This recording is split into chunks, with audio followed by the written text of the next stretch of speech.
Bonjour, bienvenue sur Tous en Cuisine avec Seb. Alors aujourd'hui c'est quand même un gros chantier que je vous propose. On va faire des pâtés et des pâtés en bocaux. C'est pour compliquer un petit peu les choses. Donc là je vais vous montrer les ingrédients. Je vais vous les énumérer si vous aviez 1 kg de viande au total. Donc là j'ai du sanglier, donc on va dire à peu près 300 g de sanglier, de la gorge de porc, c'est une matière très grasse, on va dire 300 g, et de la poitrine de porc, sur lequel on prendra soin d'enlever la couenne qui est ici, désosser s'il reste encore des petits os, et on prendrait 300 g. Tout ça, ça équivaut à peu près à 1 kg de viande. Là, j'en ai beaucoup plus, vous avez compris. Et donc, pour 1 kg de viande, il aurait fallu prendre 2 œufs, 100 g d'échalotes, une belle gousse d'ail, on aurait pris 4 centilitres d'armagnac ou de cognac, on aurait pris 14 g de sel, et on aurait à peu près 4 g de poivre. Comme on va le faire avec des bocaux, on prend quelques feuilles aussi de laurier, là c'est du laurier frais que j'ai été chercher au jardin, et du persil. Voilà, il ne faut pas plus de choses. Si vous voulez quelque chose d'un peu plus élaboré, on peut mettre d'autres épices, du 4 épices par exemple, des baies de genièvre quand il y a du sanglier, des choses comme ça. On peut rajouter aussi des fruits secs comme des noisettes ou des pistaches. Là, c'est vraiment une version très simple. Énormément de quantité, parce que moi j'ai à peu près 4,5 kg de viande au total. Donc ce qui est important, c'est de découper tout en petits morceaux pour pouvoir le passer au hachoir. Voilà, donc tout simplement, voilà, on coupe des lanières comme ça pour pouvoir le passer dans le hachoir. Pour la poitrine fraîche, on va se débarrasser de ça.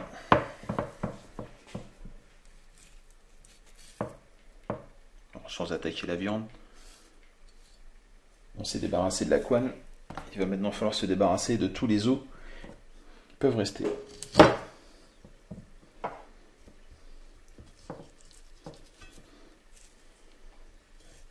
Une fois qu'on a retiré les os, on va pouvoir débiter pareil.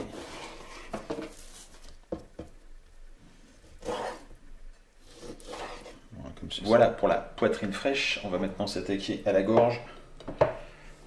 La gorge excessivement gras, hein. Enfin c'est fait pour d'ailleurs. Même principe. On vient découper des morceaux pour que ça puisse passer dans le hachoir. Voilà pour la gorge de porc. Sous la gorge de porc, moi je trouve des glandes comme ça là. J'ai toujours pris l'habitude de ne pas les mettre. Ça m'inspire pas ces trucs. Donc je les mets pas. Je déjà terminé avec les échalotes. Je les coupe pour que ça puisse passer dans le hachoir. Là, je l'ai coupé en deux, ce sera plus simple aussi à passer. Et maintenant, on va passer tout ça au hachoir. Donc l'idée, c'est d'alterner les morceaux. Donc un morceau de sanglier, un morceau de gorge. C'était de la poitrine, un morceau de gorge, un petit peu d'échalote, un petit peu d'ail, et on met aussi au fur et à mesure les brins de persil. Je vous montre comme ça parce qu'en fait ça va faire du bruit après, hein, c'est pour ça. Allez, c'est parti. Voilà donc tout mon hachis de viande. Je vais commencer par le sel, donc 14 g par kilo.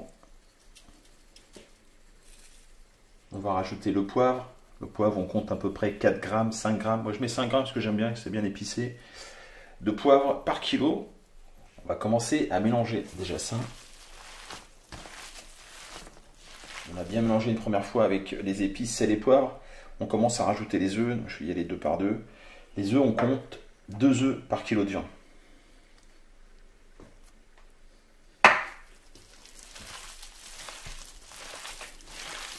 On n'oublie pas l'armagnac. Donc l'armagnac, il faut compter 4 centilitres par kilo de viande aussi. Voilà, on mélange tout ça une dernière fois.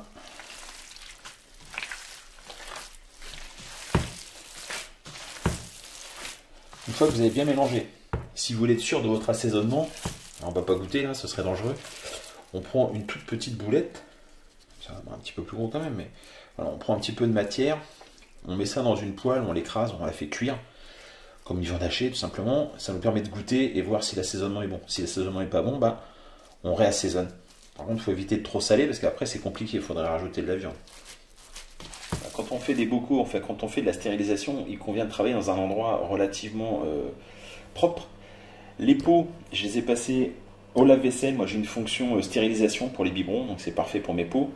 Et on fait bouillir aussi les joints. Et les joints sont là, on va les faire bouillir 2-3 minutes et après on va les égoutter. Tout ça sur des linges ultra propres. Et donc on récupère les pots, on évite donc de toucher l'intérieur, ou sinon on travaille avec des gants. Et voilà, on récupère de la préparation qu'on vient mettre au fond. Alors on tasse bien. Il faut vraiment bien tasser, parce qu'il faut éviter qu'il y ait des poches d'air. Donc là je tasse comme ça toujours au fur et à mesure.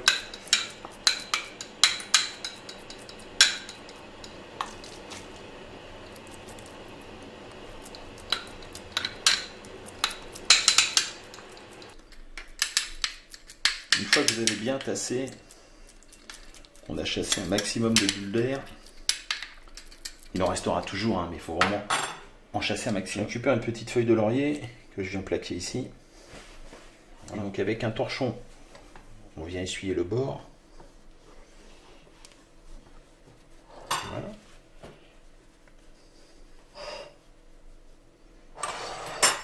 On récupère les joints.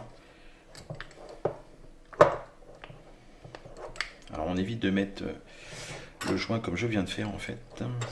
Voilà, comme ça. On referme.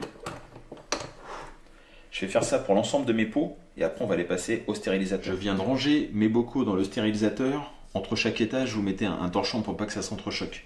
Ouais, on fait bien attention que je sois bien calé. On va couvrir d'eau. On va mettre en chauffe. Quand ça aura atteint 100 degrés, il faudra compter 3 heures. Donc 3 heures à 100 degrés pour la stérilisation et la cuisson. Il y a à peu près 1 cm d'eau au-dessus du couvercle. On met en chauffe 100 degrés pendant 3 heures. À la fin de la cuisson dans le stérilisateur, on a laissé le stérilisateur refroidir avec les bocaux dedans. Les bocaux, ça fait 1 semaine qu'ils sont dans nos placards. On va maintenant pouvoir les ouvrir. Alors, on dégoupille et là, ça doit tenir. Il y a une sacrée résistance, on ne peut pas l'ouvrir. Il va falloir faire un vide d'air, donc on tire sur la languette. Voilà. Il faut attendre 1 semaine, le temps que la gelée se forme, que tout se fiche bien. Et après, il n'y a plus qu'à déguster. Donc, on s'est fait du pain grillé. On va se couper. Vous voyez, donc la gelée n'est pas encore tout à fait... ça fait tout juste 1 semaine. Et la gelée n'est pas encore tout à fait prise. Mais bon, on a un très joli pâté. Voilà.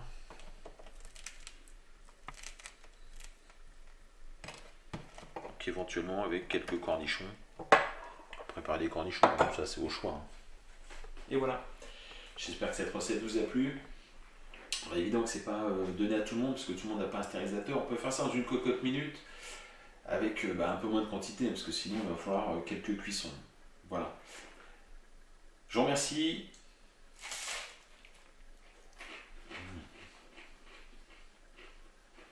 Super. Merci bien et à très bientôt pour de nouvelles recettes. Au revoir.